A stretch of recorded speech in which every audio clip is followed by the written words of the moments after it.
Mr. President, magtungo naman tayo sa Hilagang Luzon, partikular sa probinsya ng La Union, kung saan matatagpuan ang Bawang River Basin, na kung saan matindi ang congressional insertions. Sa tulong ng mga concerned groups and individuals, napansin namin ang bilang ng flood control projects na bagamat wala sa National Expenditure Program noong 2024 ay biglang tumubong parang kabute sa General Appropriations Act ng nakaraang taon. Halimbawa, ang construction of flood control structure along Bawang River Basin. 2 items lamang na may tig 50 million pesos ang nakalaan sa bahagi ng Nagilian. Samantalang ang bayan ng Bawang ay wala pong proyekto sa National Expenditure Program. Abracadabra, sa naipasang 2024 General Appropriations Act, nagkaroon ng 10 items na nahahati mula Package 1 hanggang Package 10 na may tig 98 million pesos ang biglang umusbong para sa Nagilian. Sa kabuuan, ang 10 packages na ito ay umabot sa 967.4 million pesos.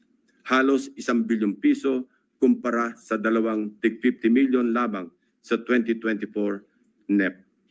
Sa Bawang naman, 7 packages ang lumitaw na may magkakaparehong halaga, 89 million pesos each.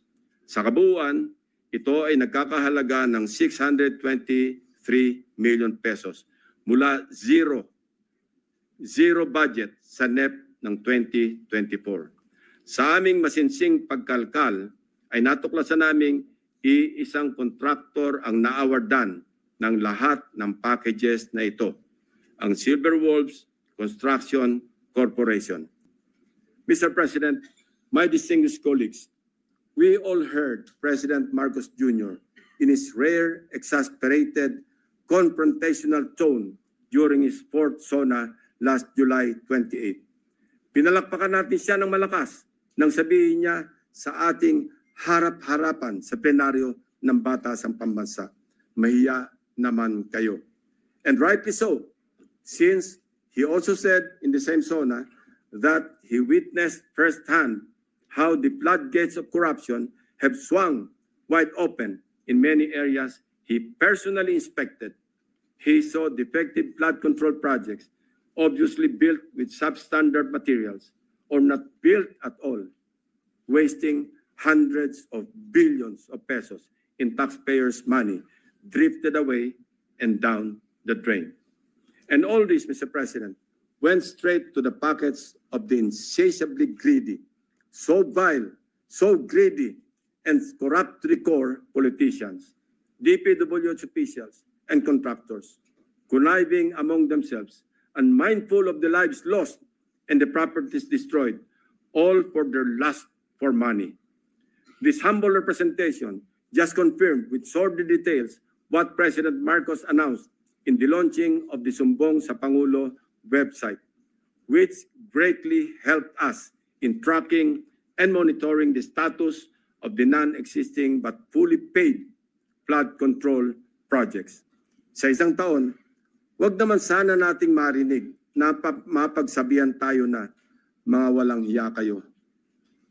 Sa haba at lawak ng aming pagsisiyasat, may mga gustong magsalita at tumulong.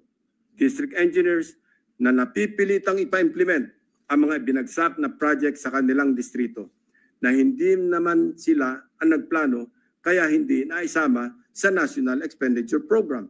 Subalit, dahil nagmula sa mga insertions ng mga tinaguriang funders sa Kongreso, mga contractors na kapit sa patalim dahil sa bulok na sistema ng talamak na lagayan, tali ang mga kamay dahil sa kanilang pakikisama na kasalalay ang kanilang hanap buhay. At higit sa lahat, mga taong bayan na nais ipaabot ang kanilang hinaing. Madami din sa mga nakausap namin ang handang pangalanan ang mga tiwaling opisyal ng gobyerno na tunay na nasa likod ng mga milagro sa flood control.